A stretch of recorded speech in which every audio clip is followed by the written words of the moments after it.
Welcome to Kenton's videos. Enjoy the video.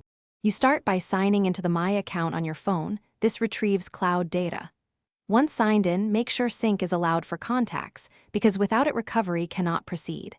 If you changed passwords, re-authenticate now. The server rejects stale tokens.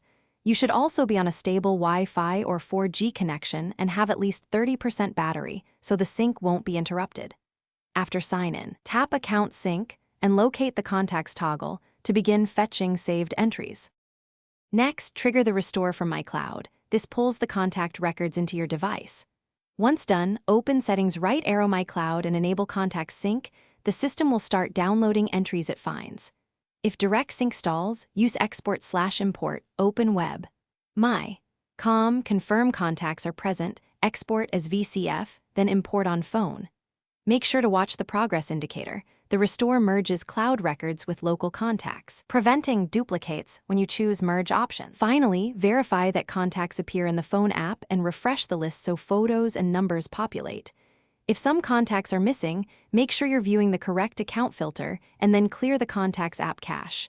After that, toggle Sync off and on to force a fresh download. If problems persist, sign out and sign back into My account or use Web. To export a VCF backup. That VCF can be manually imported to restore any remaining entries. Thanks for watching. Consider subscribing if we helped you.